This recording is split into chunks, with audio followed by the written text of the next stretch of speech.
Welcome back एक और brand new video में। और इससे पहले तुम जाके कमेंट करो कि पिछली मानवास का क्या हुआ, तो मैं तुम्हें बता दूं कि उनमें से काफियों के अभी तक नए चैप्टर्स नहीं आए, तो मैं उन्हें कंटिन्यू नहीं कर सकता। जैसे फ्यूचर के अंदर आएंगे तो मैं उनके न्यू पार्ट्स भी डाल दूंगा। पर आज हम एक मस्त सी मानवा एक्सप्लेन करने वाले हैं जिसके 2 से 3 इजीली पार्ट बन जाएंगे, क्योंकि इसके 15 से 20 चैप्टर हैं। और अब हम ज्यादा बकवास के बगैर वीडियो की तरफ बढ़ते हैं। तो कहानी की शुरुआत में हमें यहाँ पे एक लड़के को दिखाया जाता है जो कि किसी को शूट करता है अपनी गन से, जो कि एक माफिया बॉस होता है। और ये देख के वहां पे उसके सारे चेले हैरान हो जाते हैं कि बॉस साहब आपको क्या हुआ। पर उनमें से एक उस लड़के को ही शूट कर देता है, और वो एक बार नहीं मल्टीपल टाइम्स करता है, जिसकी वजह से वो लड़का वहां पे मरते मरते कहता है कि इस फेयर वर्ल्ड के अंदर यहाँ पे हर एक को बस एक ही लाइफ मिलती है, जो कि हर एक के लिए इनफ होती है। और साओशू, तुम तो अपनी लाइफ पूरी एंजॉय कर रहे थे और तुमने कभी सोचा भी नहीं होगा कि तुम्हारी मौत मेरे हाथों से लिखी हुई होगी। पर आज देख लो, हम दोनों जमीन पे पड़े हुए। बेशक तुम्हारे पास यहाँ पे नेशंस का सपोर्ट है, पर तुम्हें मेरे से कोई नहीं बचा सकता था। और मॉम डैड, मैंने आप दोनों का रिवेंज ले लिया है, पर पता नहीं फेथ क्यों हमेशा मुझे हरा देता है। पर इस बार मैं हार नहीं मानने वाला। मैं किसी भी हाल के अंदर गिव अप नहीं करूंगा। और वह भी उसकी आंख बंद हो जाती है, और जैसे उसकी आंख वापस खुलती है तो वो एक घर के अंदर होता है। और वो घबरा कर उठता है और कहता है कि मेरे को तो साओशू के बॉडीगार्ड ने हिट कर दिया था,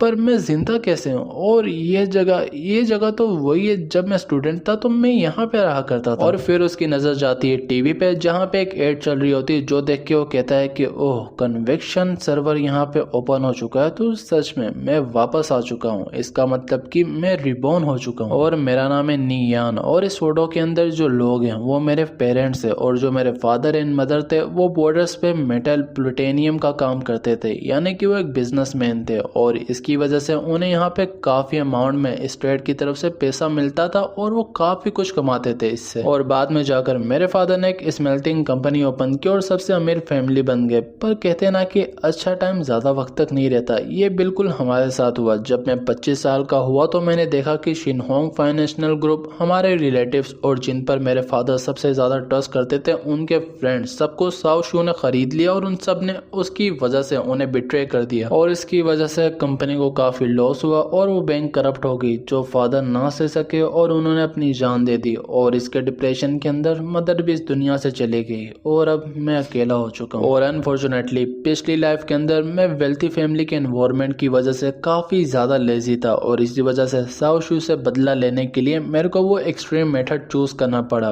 पर अब जब मैं यहाँ पे वापस से आ चुका हूँ और जब मुझे चांस मिल चुका है, तो मैं इस बार किसी भी हाल में हारने नहीं वाला। और ये जो कन्विक्शन है, ये क्रॉस एरा होलोग्राफिक गेम है, जो कि इस वर्ल्ड को बिल्कुल चेंज कर देता है। और बाद में जाकर यहाँ पे काफी सारे फाइनेंशियल ग्रुप इसके अंदर आए थे, और उनमें से एक ग्रुप साओ का भी था, जिसका यहाँ पे राइज इसी कन्विक्शन की वजह से आया था। और ये कन्विक्शन ने इस ह्यूमैनिटी को एक अलग सेकंड वर्ल्ड दे दिया। और वब के टाइम पर मेरा लेवल भी यहाँ पे 180 प्लस था, और मैं ग्रेट थीफ था। और फिर वो अपना फोन चेक करता है और कहता है कि ओह, तो आज यहाँ पे 25 जुलाई 2025 है, और कन्विक्शन को भी यहाँ पे ओपन हुए बस 7 ही दिन हुए हैं, तो मेरे पास अब भी काफी टाइम बचा है। और जितना मुझे याद है कि अभी हाईएस्ट लेवल लीडर बोर्ड पे 5 होगा, और पिछली लाइफ की मेमोरीज होने की वजह से मेरे लिए काफी आसान होने वाले टॉप पर जाना, और ये मेरे लिए ग्रेट अपॉर्चुनिटी है। और जितना मुझे याद है कि मेरे पास अभी भी यहाँ पे कुछ सेविंग्स बचे होंगे, जिससे मैं एक लो लेवल का हेलमेट ले सकता हूँ। और साओ, बस तुम देखना कि जिस तरीके से तुमने मेरी फैमिली को तबाह किया था, उससे भी बदतर तरीके से मैं तुम्हारी जिंदगी तबाह करूंगा। और इस बार मैं हर कुछ चेंज करने वाला हूँ। और इसके बाद वहाँ पे रात हो जाती है, और वो अपना हेडसेट पहनते हुए कहता है कि मैं ऑलरेडी यहाँ पे सबसे 7 दिन लेट हो चुका हूँ, पर वैसे भी इस बार मैं सबको सरपास करूंगा। और जैसे ही वो अंदर जाता है तो सिस्टम पहले उसकी एंट्री करता है, और फिर उससे पूछता है कि आपको कौन सी कंट्री चाहिए। और यहाँ पे जो कन्विक्शन है ना, वो यहाँ पे 3 नेशंस और फैक्शंस के अंदर डिवाइड है। सबसे पहले है ग्रीनलैंड एम्पायर, जो कि एक ह्यूमन नेशन है, और उसे कुछ एल्डर रूल करते हैं। उसके बाद है सैटर्न एम्पायर, जो कि एक ट्राइबल अलायंस है, और वहाँ पे तुम्हें हर तरह का इंसान मिल जाएगा, एल्फ, बीस्टमैन और डेवर्स, जैसे कि ये बंदा है। और फिर है डार्क इविल एम्पायर, जिसे यहाँ पे डीमंस रूल करते हैं, और वहाँ पे बस तुम्हें डिक्टेटरशिप और ये बुरी चीजें मिलेंगी। पर इन सबसे हटकर एक पीस लविंग एम्पायर भी है, जो कि यहाँ पे जायंट ट्राइब की है और वहाँ पे बस तुम्हें नेचर और ये सब मिलेगा। और पिछली लाइफ में मैंने Greenland empire wild thief class को चूज किया था और इसी वजह से उस क्लास के मेरे को हर चीज के बारे में पता है। Skill, side quest, main quest, हर चीज का पता है। तो अगर मेरे को वापस से मिलती है तो मेरे लिए सब कुछ काफी आसान हो जाने वाला है। और ऐसा ही होता है, सिस्टम इसे चूज करने के लिए देता है, ये वही क्लास को चूज करता है और इसके बाद सिस्टम कहता है कि आप यहाँ पे ग्रीनलैंड एम्पायर के अंदर बोर्न होने वाले हैं, पर सबसे पहले आप अपने करेक्टर को नाम दें, जो कि अपना रियल नेम ही रखता है नियान, और इसका मतलब होता है निर्वाणा फ्लेम, यानी कि एक भड़कती हुई आग। और फिर सिस्टम यहाँ पे थोड़ी बहुत प्रोसेसिंग करता है और सीधा इसे कैरोल सिटी के अंदर टेलीपोर्ट कर देता है। और वहां पे आके जब वो अपना पैनल देखता है तो वो लेवल 0 पे होता है और वो कहता है कि ओह, तो ये फीलिंग पहले जैसी है जैसा मैंने सोचा था, और पिछली लाइफ के अंदर मैंने पॉइंट्स को गलत जगह यूज कर लिया था, पर इस बार ऐसा नहीं होने वाला। और ये जो कैरोल सिटी है ये एक तरह से मेन पॉइंट है जहां से लोग कहीं भी किसी भी सिटी पे टेलीपोर्ट कर सकती है या किसी भी नजदीकी गाँव या टाउन के अंदर। पर वहां पे एक लड़का बोल रहा होता है कि मेरे पास यहाँ पे टॉप क्वालिटी के लेवल 0 के डेगर है जो कि मैं आपको बस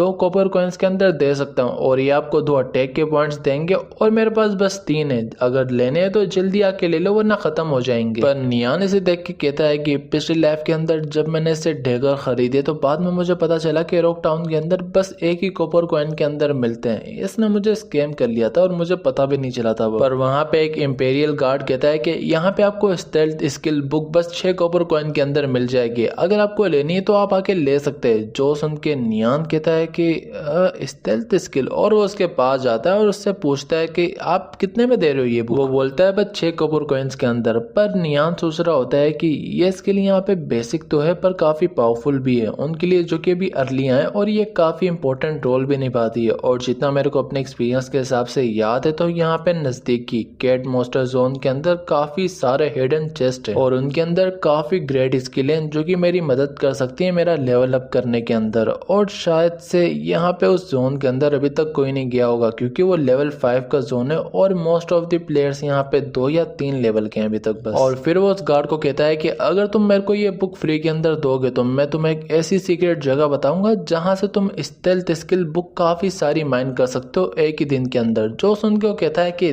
तुम क्या मेरे साथ स्कैम करने आए, सुबह सुबह भीख मांगने आ गए, चलो यहाँ से निकलो, कोई और काम नहीं है क्या तुम्हें। पर नियान कहता है कि शांत शांत, इतनी भी जल्दी नहीं है, और अगर मैंने सही गेस किया है तो इन बुक्स को तुमने यहाँ पे फॉरेन शहमान इन लिंक टाउन से फार्म किया होगा ना, और अगर कोऑर्डिनेट चाहते हो तो मैं तुम्हें वो भी बता सकता हूँ। जो सुन के वो हैरान हो जाता है कि तुम्हें कैसे पता ही है, और जो इसने कोऑर्डिनेट्स बताए वो भी बिल्कुल सही हैं। तो क्या हो कि ये सच कह रहा हो और मुझे काफी सारी बुक्स मिल जाएं, पर कैसे हो सकता है, ये बंदा बस लेवल 0 के ऊपर है। पर क्या हुआ, एक ही बुक तो है। और फिर वो उसे दे देता है कि ठीक है, यहाँ पे डील हुई हम दोनों की। नियान भी वहां पे उस बुक को ट्रेड कर लेता है और फिर उसे कोऑर्डिनेट्स बता देता है। वो बंदा भी कहता है कि आपका बहुत बहुत शुक्रिया। पर नियान कहता है कि वहां पे अगर तुम्हें the night out prescription skill book मिली तो मेरे को भी एक दे देना। वो वहां से टेलीपोर्ट करते हुए कहता है कि अगर आपकी बात सच हुई तो मैं आपको जरूर लाके दूंगा, फिक्र मत करे। और उसके जाने के बाद ही नियान बोलता है कि अब मेरे को जब स्किल मिल चुकी है तो मैं जाके वो हिडन चेस्ट को भी ओपन कर लेता हूँ अपने लिए। और वो भी टेलीपोर्ट करके ट्रेक टाउन आ जाता है और वहां पे आके वो उस स्किल को लर्न करता है और उसके बाद फुल स्पीड में उस टाउन से निकल के सीधा उस फॉरेस्ट के अंदर चले जाता है। और वहां पे जाते सार उसे अपने सामने काफी सारी कैट्स दिखती है जो कि ये वाइल्ड कैट, इविल कैट है, और इस जगह का नाम भी वाइल्ड कैट जोन होता है। और यहाँ पे सारी कैट्स लेवल 4, लेवल 2, लेवल 5 तक की होती है। और एक ट्री के ऊपर जो चेस्ट पड़ा होता है उसी के लिए यहाँ पे नियान आया होता है और वो उसे देखते हुए कह रहा होता है कि यहाँ पे चेस्ट के भी अलग अलग रैंकिंग्स होती हैं और यहाँ पे वाइट से लेके लेजेंडरी तक चेस्ट होती है, और जितनी अच्छी रैंक की चेस्ट होगी उसके अंदर से उतना ही अच्छा आइटम मिलेगा। और अगर एक चेस्ट को यहाँ पे ओपन कर दिया जाए तो वो डिसअपियर हो जाती है, और इसीलिए जो मेरे सामने सिल्वर कलर की चेस्ट पड़ी हुई है वो अभी तक किसी ने ओपन नहीं की। और वैसे तो ये एक लेवल 5 का जोन है तो मेरे जैसे इंसान के लिए ये जगह इम्पॉसिबल है, पर फिर भी अगर मैं हारा तो मैं कोई एक्सपीरियंस या इक्विपमेंट को लूज नहीं करने वाला। और इसके बाद वो अपनी स्किल को एक्टिवेट करता है और फुल स्पीड में चेस्ट की तरफ जाते हुए कहता है कि मेरी स्किल यहाँ पे बस 2 मिनट तक रह सकती है और चेस्ट को भी ओपन करने में टाइम लगता है तो मुझे और तेज होना पड़ेगा। पर वह भी एक कैट उसे नोटिस करके उसके ऊपर अटैक करती है, पर नियान डोज करके झम मारता है और सीधा ट्री के ऊपर जाकर उस चेस्ट को ओपन करने लगता है और जैसे ही टाइमिंग पूरी होती है तो वो चेस्ट सक्सेसफुली ओपन हो जाता है और उसके अंदर से उसे एक बुक मिलती है, एक स्किल बुक। और इस स्किल की डिस्क्रिप्शन कुछ ये होती है कि जब भी हम अपने एनिमी के वाइटल पॉइंट पे अटैक करेंगे तो उसे 150 गुना ज्यादा डैमेज पहुंचेगा नॉर्मल के मुकाबले, और इसका कूल डाउन बस 30 सेकंड है और इसे यहाँ पे कोई भी यूज कर सकता है इस स्किल को। और ये देखकर नियान खुश हो जाता है कि ये एक टॉप टायर की वाइटल स्ट्राइक स्किल है जो कि थीव यूज कर सकते हो और मैं इसे लेवल 0 में भी सीख सकता हूँ। और इसकी मजे की बात यह है कि ये मेरी डिफिकल्टी और लेवलिंग अप को काफी आसान कर देगी। और फिर वो उस स्किल को सीख भी लेता है, पर वह भी उसकी स्टेल्थ स्किल खत्म हो जाती है और नीचे काफी सारी केट्स खड़ी होती है, जो देख के ये उनके बीच में ही कूद जाता है कि हेलो और तुम्हारा बहुत बहुत शुक्रिया मेरे चेस्ट को सिक्योर करने का, पर अब मैं तुम्हारे हाथों से मरने वाला हूँ। और वैसे भी जबकि मैं लेवल 0 पे हूँ तो अगर मैं मर भी जाऊँ तो मैं कुछ लूज नहीं करूंगा। और फिर वो वहां पे मर के सीधा टाउन के अंदर टेलीपोर्ट हो जाता है और वहां पे आते सार वो कहता है कि अब मेरा यहाँ पे दूसरा स्टेप स्टार्ट होता है लेवलिंग अप प्लेन का। और इसके बाद वो फुल स्पीड के अंदर टाउन से बाहर जाता है एक विलेज के अंदर, जहां पे जाके वो कहता है कि अब ये है मेरा सेकंड स्टेप जहां पे मेरे को 20 कॉपर कॉइंस चाहिए, पर हर एक न्यू प्लेयर को बस 2 ही मिलते हैं जब वो गेम को स्टार्ट करता है। और जितना मुझे याद है कि मैं साइड और हिडन एनपीसी क्वेस्ट को एक्सेप्ट करके काफी सारे कमा सकता हूँ। और इसके बाद वो एक हंटर के पास जाता है जो कि एक क्वेस्ट देता है जिसके अंदर इसने 20 सिल्वर ग्रे के जायंट रेड्स को मारना है, और फिर एक फार्मर भी यही देता है जिसके अंदर इसने 50 को मारना होता है। और इन दोनों के क्वेस्ट को एक्सेप्ट करने के बाद ये एक फेरामिस्ट और के पास जाता है, इसका नाम और है, और ये कहता है कि यंग मैन मैंने सुना है कि तुमने यहाँ पे हंटर और फार्मर दोनों के क्वेस्ट को एक्सेप्ट किया है जो कि एक पब्लिश्ड क्वेस्ट है, तुम्हारी हिम्मत की दाद देनी पड़ेगी। और वैसे मेरे को अपनी मेडिसिन के लिए कुछ मटेरियल चाहिए, तो क्या तुम मेरी मदद कर सकते हो उन्हें कलेक्ट करने में। और ये एक हिडन क्वेस्ट होता है जो कि हमारा नियान बताता है कि एक प्लेयर इसे वो भी एक्सेप्ट कर सकता है जब वो 2 साइड क्वेस्ट को पूरा करे, यानी कि एक्सेप्ट करे, और फिर उसे एक हिडन क्वेस्ट मिलता है। और अभी के लिए ये सीक्रेट बस मुझे ही पता है। और वो उसे कहता भी है कि कोई मसला नहीं मिस्टर, और मैं आपका काम जरूर करूंगा। और इसके बाद वो उन्हीं रेड्स के पास चले जाता है जो कि काफी जाइगेंटिक होते हैं, और फिर वो अपनी वाइडल स्ट्राइक को यूज करके उसे एक ही बारी के अंदर खत्म कर देता है। और इतना डैमेज क्रिटिकल हिट की वजह से मिला होता है, पर उसके अंदर से एक इक्विपमेंट ड्रॉप होती है जो कि होती है लेदर लेग गार्ड्स, और इसके ऊपर रेस्ट्रिक्शन ये होती है कि बस इसे वॉरियर्स यूज कर सकते हैं। जो देख के नियान कहता है कि इसे मैं ऑक्शन हाउस के अंदर डाल सकता हूँ जहां से मुझे आसानी से 7 कॉपर कॉइंस मिल जाएंगे। पर वह भी ऑन रेड्स का पूरा झुंड उसके ऊपर अटैक कर देता है, जो देख के वो उन सबको एक स्ट्राइक के अंदर खत्म कर देता है। और इसके बाद वो जाता है वापस से टाउन के अंदर, यानी कि विलेज में, जहां पे वो फार्मर को देता है, हंटर को देता है और उसे फेरामिस्ट को उसके स्कल देता है, जिसकी वजह से इसके कॉपर कॉइंस मिल जाते हैं। और इसे लगभग 34 मिले होते हैं। और फिर वो अपनी आइटम लिस्ट ओपन करके वही लेदर के लेग गार्ड्स को ऑक्शन में लगा देता है और कहता है कि अब मुझे वेपन स्टोर जाना चाहिए। और फिर हमें वेपन स्टोर दिखाया जाता है जहां पे जो बंदा होता है वो कहता है कि वेलकम एडवेंचरर, मैं आपको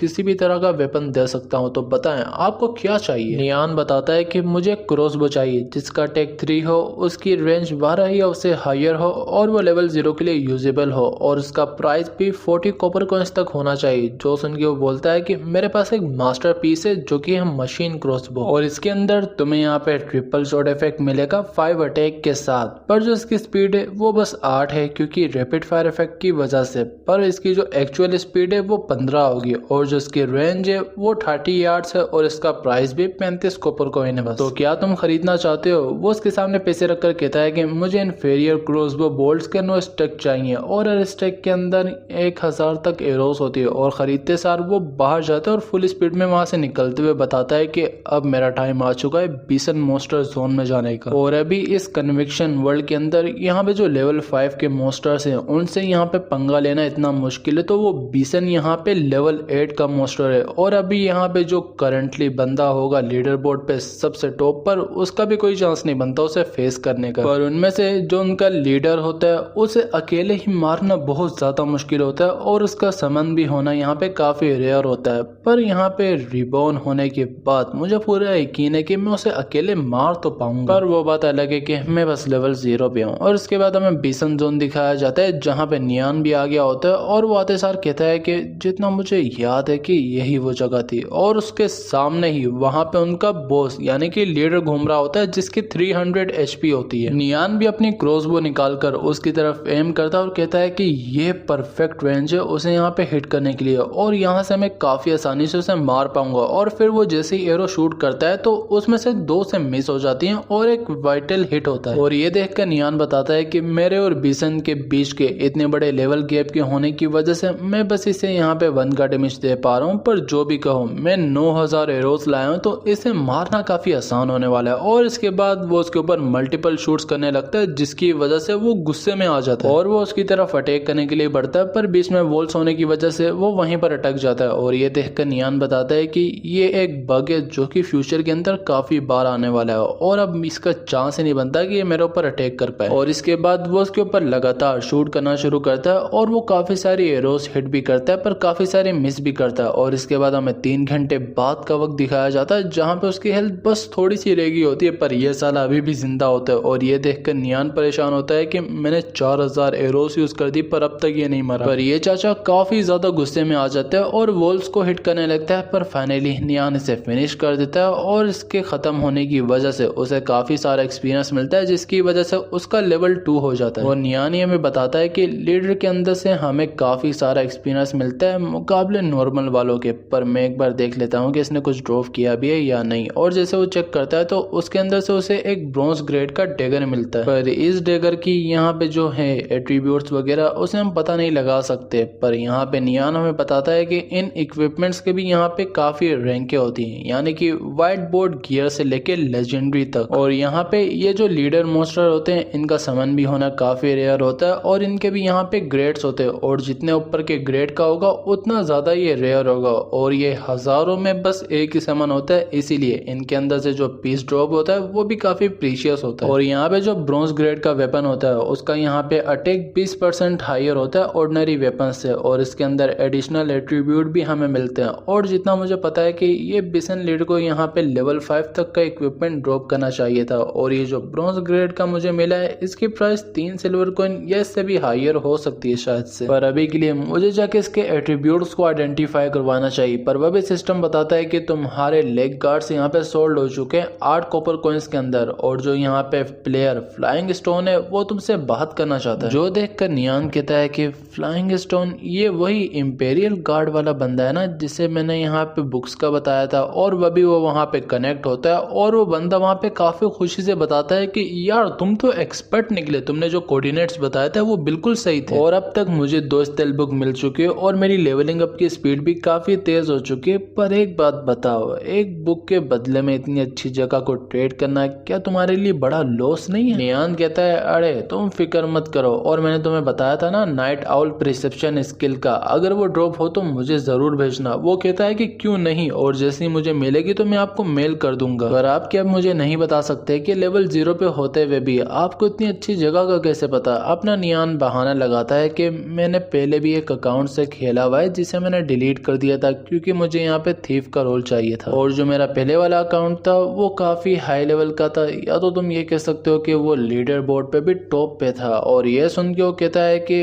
एक्सपर्ट अगर ऐसी बात है तो कभी आप यहाँ पे फॉलन शेनमैन कैंप डंजन गए क्या? क्योंकि हमारी टीम वहाँ पे जाने की कब से ट्राई कर रही है, पर जब भी हम वहाँ पे जाते तो हम मारे जाते, और हमने अब तक अपने सारा एक्सपीरियंस और इक्विपमेंट को भी लूज कर दिया। जो सुन के अपना नियान बोलता है कि कोई प्रॉब्लम नहीं, मैं तुम्हें वहाँ का पूरा वर्क थ्रू दे सकता हूँ और स्ट्रेटेजी बता सकता हूँ बस 2 सिल्वर कॉइन में। जो सुन के वो खुश हो जाता है कि क्या आप सच कह रहे हैं, और मैं किसी तरह भी अपने कैप्टन को चीज के लिए मना लूंगा। और कॉल कट करने के बाद अपना नियान कहता है कि अब मुझे जाना चाहिए अपने डेगर को आइडेंटिफाई करवाने के लिए। और इसके बाद हमें ट्रैक टाउन दिखाया जाता है जहाँ पे जो एक एप्रेशर यानी कि एल्फ वो कहती है कि तुम किस चीज के बारे में जानना चाहते हो। अपना नियान उसे अपना डेगर दिखाता है और कहता है कि मुझे इसके बारे में बताओ कि ये इसके एट्रीब्यूट्स वगैरह क्या है। वो कहती है कि इसकी फीस यहाँ पे 10 कॉपर कॉइन होगी, तो क्या तुम करवाना चाहते हो? नियान सोचता है कि 10 कॉपर कॉइन, जितना मुझे पता है कि रिसाइकलिंग आइटम की प्राइस के हिसाब से ये लोग उसका बस 5% लेते हैं, तो